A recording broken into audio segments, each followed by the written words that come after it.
Hello everyone and welcome back to Crash Bandicoot 2 Cortex Strikes Back on the Sony Playstation 1. I'm the Sheepy Dad. Today we're going to take care of the... Again, every single time I forgot about the controller. There we go, analog mode. As I was saying, we're going to take on the next level of this game now. Ruin Nation, which is another one of the ruin levels. You know, those roads. I forget the names of them. Basically, they're the ruin levels. The last one of these, I think. Yeah, I'm pretty sure this is the last one in the game. But we're actually going to make use of a gem platform. Also, be careful when spinning those boxes. It's nitro crate hidden right but there. Not very fun at all. Now,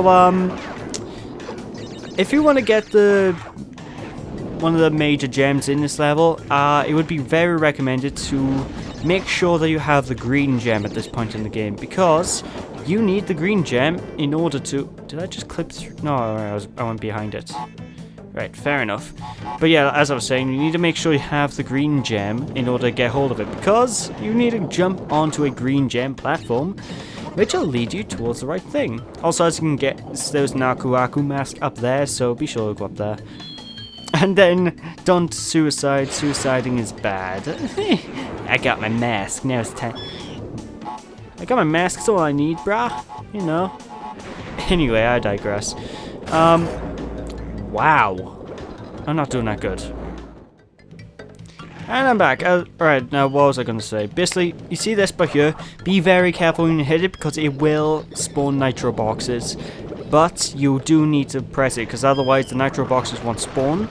And you need the nitro boxes to spawn in order to actually get the gem, because obviously you can't explode the boxes without spawning the boxes, you see.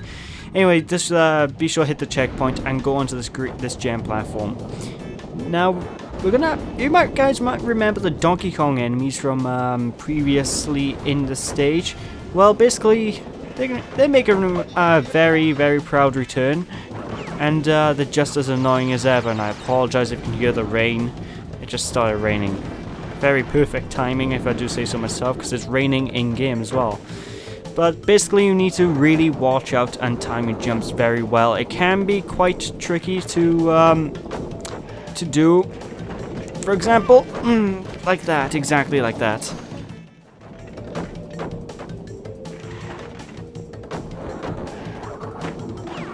Alright, and I'm back, folks. So now that we got past that Donkey Kong platform, be prepared, because we got a bit more platforming to do by here. Now, you see these little platforms by here. I don't know if we've seen them yet in one of the previous ruin levels, but be very careful of them, because they are very, very tricky to actually traverse, because they are extremely slippery. You can quite easily fall off them. And speaking of which, I might need to... I could have sworn there were more barrels. No, okay. Well, basically I went quiet so I could listen out for the barrels, because it's extremely easy to get clipped by these barrels, which means it's very easy to, well, die. So, just, take your time, I think. That's probably the best. So, just wait for the barrel to come, and, alright, I'm taking a hit there, I don't care. It's just... That's basically the section. It's a very awkward section, but grab hold of the gem. Now, once you got the gem, this area of the stage actually takes you way, way late into the stage. So what you're going to want to do is simply kill yourself. You know, just like previous. It's becoming a running trend with this series, I find, where we just get a gem and sort of kill ourselves. In fact, in the next level we have to do that as well. But with that, it should be steady sailings now to go on, because I think that was probably the hardest part of the level done. I had a bit more trouble with that than I initially thought. Oh my god. As I was saying, I had a little bit more trouble with that than I initially thought I would, but... what do you know? But yeah, those fire tikis are also very annoying, especially in this level. They always seem to catch me off guard, just because... Like I already mentioned before, the hitbox is huge, so... You know. Anyway, bonus room time! To see how long my commentary is going to last in this bonus room, because I think it's not really much I can really explain apart... Oh my god! I didn't... That was just fulfilling as hell. Just annihilate all the platforms. Alright, anyway.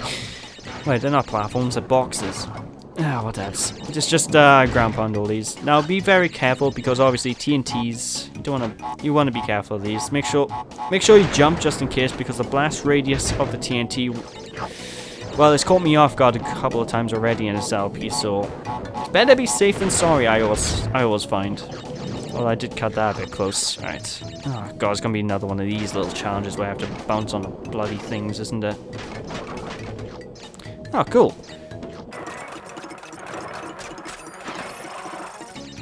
Ah, I did not want to do that. Okay, and I'm back. Let's just be careful getting these last few boxes because I don't want to just fly off the edge of the platform quite easily. Oh my god. Oh, there's a plethora of extra lives this time. My god. Are we going to have another one? Come on, extra life number 4. If that's the case, I think I found... Yes! Okay, I think I found my grinding spot. If I ever need extra lives, I come here. Actually, if I ever need the extra lives that badly, I'll probably just do the polar bear trick again. Although, I don't know if I can do the polar bear trick a second time in a row after doing it once. Ooh. Oh god, that was close. Anyways, just move on quickly. Seriously, Naughty Dog really likes the nitro crates in this set of levels. And it's probably only going to get worse from here on out because we are now heading on pretty soon into the finale, as in the next warp room is actually the last warp room of the game. We are almost at the end, to be honest. Right, this is a very, very, very annoying platforming section, so nothing more can be said about it other than good luck judging your depth.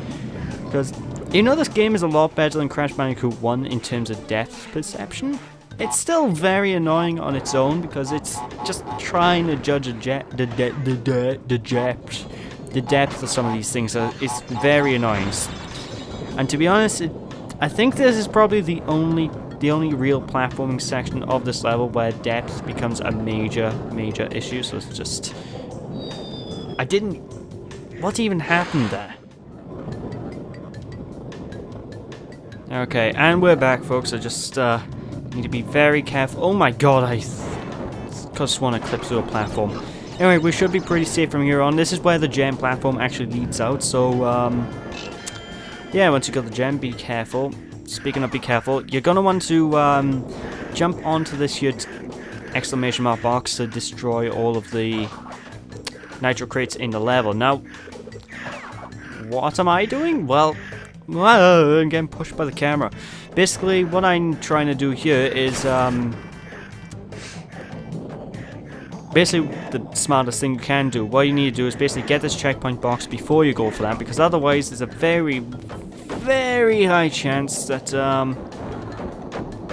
you might die. Speaking of which, this bloody Donkey Kong goon, there you go, you're done. This is level complete. Extremely tricky level, but it's not... Once you get through, it's not too bad really to progress through. We're actually on to the final level of the warp room, and I think it's 12 minutes and without editing. So I'm gonna make this an extra long episode for you guys. Why not? I might as well. So mainly just to get this warp room done. So that's Ruination. Now it's time to move on to Behaving. And basically, if you remember the bee and digging thing that we got introduced to earlier on in the level, well, we're reintroduced into it, you know, in the level earlier in the warp room. Basically, bees came out, you had to dig in the ground to avoid them. Basically, they return in full force, and now we're also introduced to an enemy type that can, unless I think we're introduced. I don't remember the enemy type being in the last level, but basically now this enemy type right here has a giant mallet. Now, what's so big about that, you might think? Well, basically, he's the only enemy in the entire game that can hit you while you're underneath the ground sort of thing. So, what you're going to do is basically try your best to avoid him and avoid these nitro crates. I don't know if it can hurt you while you're underground, but I'd rather not test to find out. Okay, it's just me slide under the electric platforms and do the usual stuff. What the hell? How safe? Why did they explode? I didn't even push any buttons. No worries. Yeah, get away. Okay, come on, just traverse slowly. Yeah, I assume it's gonna hurt you underground, these nitro crates, because obviously, why would there be a line stacked up like that? Yep, it hurts you underground. Okay, it's good to know. Good to know. Just... Sure, yeah, don't touch the nitro crates while you're underground, folks. Okay. Ah, perfect timing as well. That wasn't, though. Why did I do that? Note to self, do not slide under barriers and jump into the electric part of said barriers. It's no good. Oh, let's just... No, I want you... Oh, thank you, God. Yeah, this is like I said earlier on when we first enter this rope room, this is actually where the game gets difficult, so don't be surprised if you run into any major trouble. Get away. Nah, I hate those bees. Ugh, the way they buzz around and...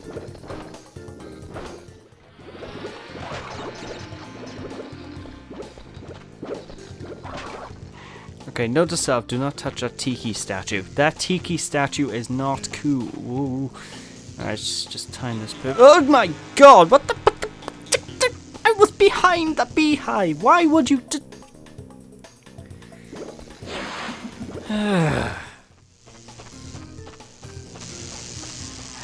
Okay, and we're back. Finally, checkpoint. Thank God for that. I can't believe I had so much issue on that one part. Anyway, like I said, these mallet guys are the only enemies in the entire game that can hurt you while you're underground, and there's not much you can do about them, so just really... It's probably best to jump out of the ground just before they go to hurt you, because otherwise you can probably die a lot. And are you sick of the bees yet? I know I am. There's a reason why this level is called behaving. Speaking of which, you see these nitro crates? Notice how they are not actually bouncing, or making bubbling noises or what have you. That's because... they're fake! Now, what am I on about? They're fake. Well, basically, you need to go and jump onto the top platform, get teleported to this secret bonus passage, which is actually a bit evil because there are no crates in here, and it's it's pretty much a full hidden level back here. So what you want to do is basically grab the gem and die, because there's no point being there apart from getting the gem. So grab the gem, die, and make your way very quickly back across through the level. Why did I do that? And I'm back, folks. Alright, so... Alright, Tiki Head, where are you going? Alright, you're going that way, so I'm just gonna avoid you completely. Some more you guys with your Super Balls, or whatever they're called. No worries. Why did I spin away the Wampa fruit? Whatever, just... ignore all the plants because they really literally just exist purely to waste your time, so just make sure you don't run into any gates like an idiot like I normally would, and just move around the level. So we're pretty much halfway through the stage now, I think, and by the power of Z-axis. Yeah, because for some reason I think that's the only time in one of these bonus levels they really try to use the fact that this is a 3-dimensional game and make you go into the foreground a little bit. Good, because if I had to do that all the time, I'd lose my mind, because this game isn't built for moving like that. Controls don't work like... oh god, bounce, bounce. Oh, thank Christ for that. I just realised we're 10 lives less than last time I checked the live count, we had 60 something. What the hell? Oh, at least we're getting a few back. What happened to them? They just sort of disappeared. Oh well, it doesn't matter too much. There's the crystal for the stage, so be sure to pick that up. Alright. Home stretch now. Home stretch, I hope. No, get away. Oh, you can just use your flail arm thingy to get rid of those guys. I did not... oh god, indigestion! Christ, I wonder how many people realize who I stole that joke from as well. But, I guess I was wrong. You basically use your flailing this attack to spin them away as well. I didn't realize you could do that, so that's probably... not yourself. Easier way to take care of both the bees and hammer guys. Not only that, because unlike with your spin, you can actually repeatedly do your, flaily thingy rocket attack, so basically you can infinitely do this. While when you do normal spins, if you for those of you who don't know yet, basically when you do your normal spins, there's a slight amount. Whoa! I don't know what that was, but that worked in my favor. There's like you can only really. I'll get an example now in here. Basically, if I mash the X button, the square button, it has like a second delay between each spin, so you can't spam it. Anyway, that's this level completely completed. Yeah, what an oxymoron. So with that, now we're going to actually move on to the next boss of this game, which is actually a very, very different boss fight from what I remember. It's a lot different than every boss fight up until this point. And considering each boss had their own little gimmicks to beat them, you know, it's quite interesting. So, cutscene. Crash, I have discovered that the opposition is being masterminded by Dr. Nitrous Brio, the inventor of the Evolvo Ray. Brio was responsible for our misunderstandings in the past. He forced me to assist him in his plot for world domination, and he's at it again. He will attempt to stand in our way. Be on your guard, Crash. Use the platform to deliver the crystals to Eng. To who? Who's Eng? I never used that bloke before. But yeah, what you meant to say was engine, but basically Engine does about this in an incredibly rude way, which we're gonna find out right now. At least I think so. It's been a while since I fought this boss, so it's...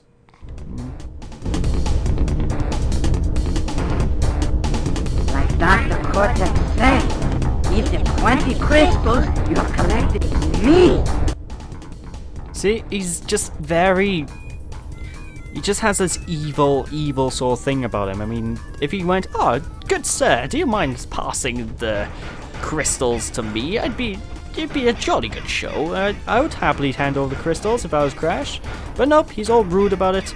But basically, as you can probably guess, now the stage has its own really unique gimmick. It's a shooter level, so you actually use the fruit that you've collected throughout the entire game as a weapon.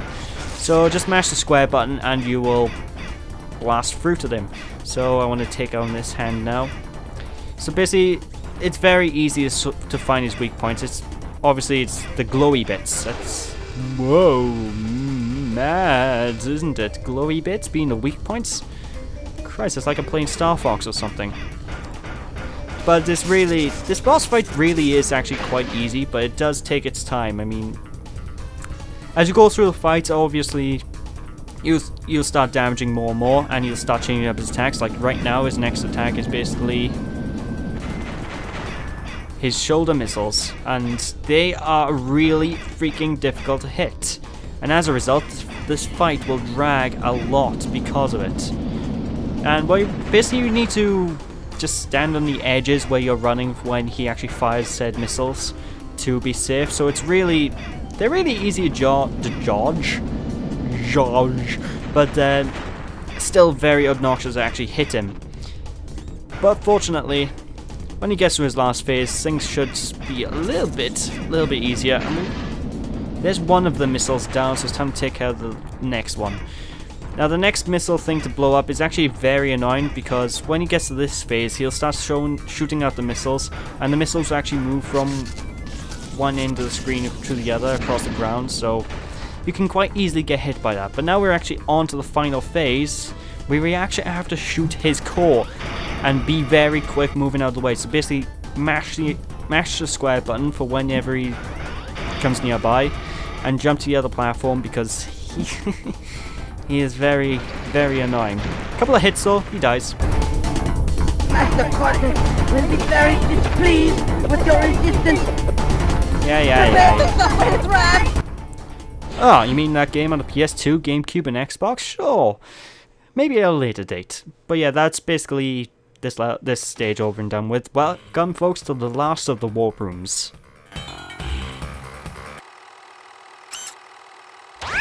What is your problem, Bandicoot? I will not ask you again to bring me the crystals. Obtain the remaining 5 crystals, Crash, and bring them to me. Okay, this really confused me. We're on Cortex's space station right now. So why is crystals on his space station that we can't get, that he can't get? Why does he need us right now? Mind is blown. Anyway, that's basically it for this episode now, folks. I hope you guys enjoyed. It is a bit of an extra long one, if my recording time's any indication. So it's an extra long one without the editing. So with that, thank you guys for watching. Hope you enjoyed. If you enjoyed, appreciate it, like, comment on the video. I'll catch you all next time when we take care of this new warp room and move onwards throughout Crash Bandicoot 2. So again, thanks for watching. See you next time. Bye!